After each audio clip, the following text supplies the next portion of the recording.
So I've got quite a bit of white down already, and now I'm going to start to think about lightening or colorizing these black stripes. So that's a Pastel pencil. That's got the color all the way down the shaft on it. So that's, you know, pretty much a burnt sienna color. And as I said, I'm testing things out. Do I want to go lighter with it or darker? Is there a brown dark enough in the set to actually do the, you know, the dark chocolate areas? If not, I'm going to have to either put down a black first and then come over the top with a warm brown, or do that vice versa. I'll try those out because it works in different ways. So there's a lot of experimenting, you know, at the early stages in particular.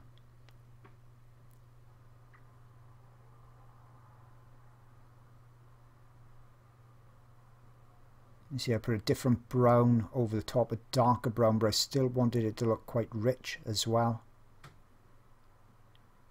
So it's very rare that you're going in with one colour. It's much more frequent that you're going in with a colour and then adjusting it on top with something else.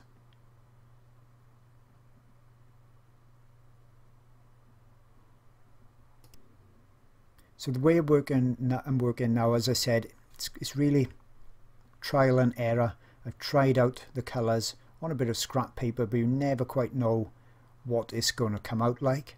I've also drawn a very similar head to this previously, and I adjusted a bit of the head because I only wanted to test some colours out. So I've got a large drawing just above my drawing of this that I'm glancing up and down on. And that's helping me judge the kind of colours that I want to use on those stripes. Just indicating where the real dark blacks of the eye is. And I can quite easily go over the section that will have the eyelashes as well, because the eyelashes are not that much lighter than the dark of the eye, so we can quite easily then put pastel over that. I don't need to draw around the eyelashes at all. And here I'm just going in. That's a light purple colour. That's Derwent again. I'm not a slave to any brand, so if you see the colours that you like, that just use it. Don't worry about the brand. But Pitt, Pastel in particular are a bit harder.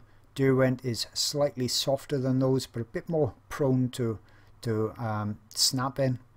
And then we've got the soft ones like Caran d'Ache and Gioconda, and that makes them much more difficult to sharpen, really, if you're using something like a crank handle sharpener. So that's why you'll see me use much more often than not the Pastellos and the Pitts. You can see here, that's where I'm trying out now those rich colours on the stripe, and you can see that the gouache takes the pastel on top perfectly. When it dries, it has very similar feel to the pastel mat, slightly rougher, but you can definitely get a couple of layers on top of that as well, so I'm never concerned about it. I do exactly the same if I was doing a tiger with those stripes. And the other alternative then, if you didn't want to use gouache but you've got the new Clairefontaine freezer spray, would have been to have done the black stripes in black pastel and then just spray them to freeze them in place. So you would have ended up with, you know, pretty much the same thing.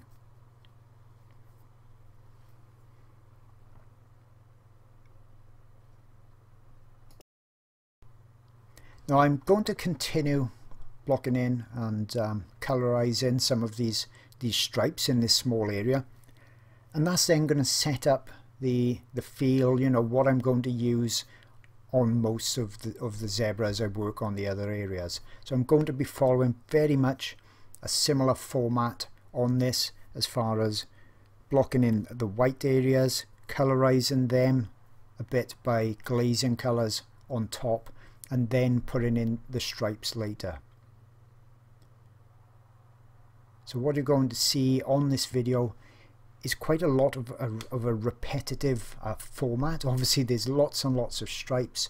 They're all slightly different, but I'm going to attack it pretty much the same way. So this video, compared to a lot of my others, I'll fast forward, I'll speed up quite a bit of it, so it's not extremely boring for you, but I will slow it down then when I'm doing anything that's very different from what I've already shown.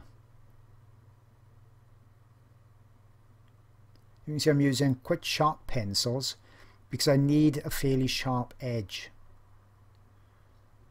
Some of these stripes, especially on the forehead coming down to the nose, they're really quite thin, so I need that ability to detail. Now here I'm putting the black in first. I know it needs to be lighter than that, but I need something underneath first, and I'll put the blacks in and then come on top with a lighter colour, a purple or a lighter grey, just to give that sheen. And the sheen effect, that's all coming, or is all created just by the highlights on top of the black stripes, really. Here you can see how I'm just floating in again some of that lighter purple colour. It's all about trying to pick up on the little nuances, the little differences that we see in individual areas.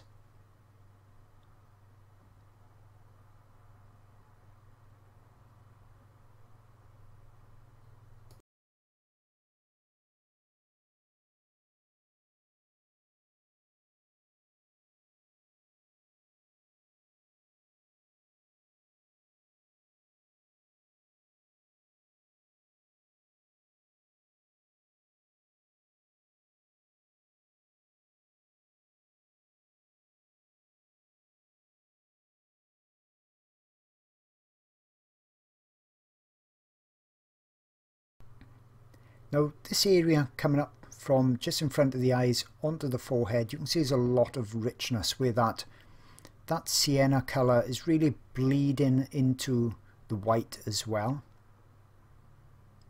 So rather than block this area in white, you can see it's mainly a richer, warmer colour, so it makes sense to block that in, really rub that in place, and then I can pull out the individual white areas and put in the darker, more prominent browns on top of that. I like to look at the reference photo, blur my eyes and see what the major colour is in there. You can see how I can go lightly over the black stripes as well, and still you can see the positioning of them. And I can still get even a pure black there if I wanted to. So then I can come back in and pull out the individual stripes.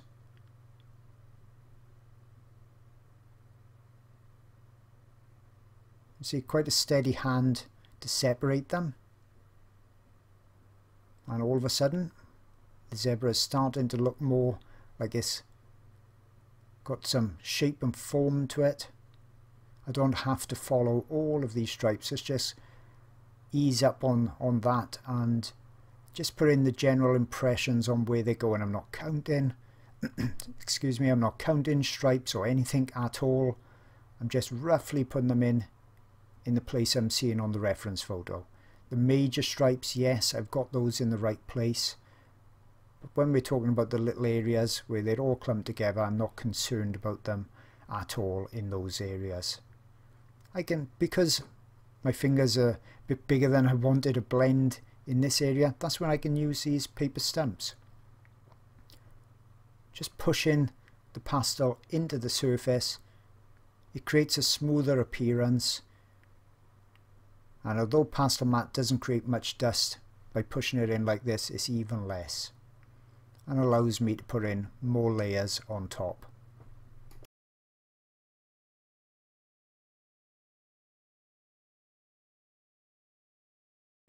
Just wanted to quickly mention my Patreon channel for those looking for even more in-depth art instruction. It's packed full of pastel videos, oil videos as well, and those videos are being added to new ones every single month. I have videos for the complete beginner that have never done pastels or oils before with just limited supplies, and I take you from the very first blocking in all the way through to the final detailed drawings and paintings.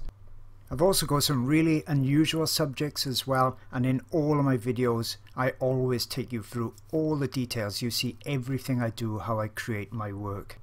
But it's not just for beginners, it's also for novices, and I also show the best artwork that I've ever done as well. And this particular elephant video spans 6 hours, so you know you're going to see tons and tons of details, tips and techniques. And as mentioned, I've got lots of oil videos on there too, so there really is something for everybody, and you get access to hundreds of hours worth of videos for just $4. Now over 1,000 members strong. Hope to see you there soon.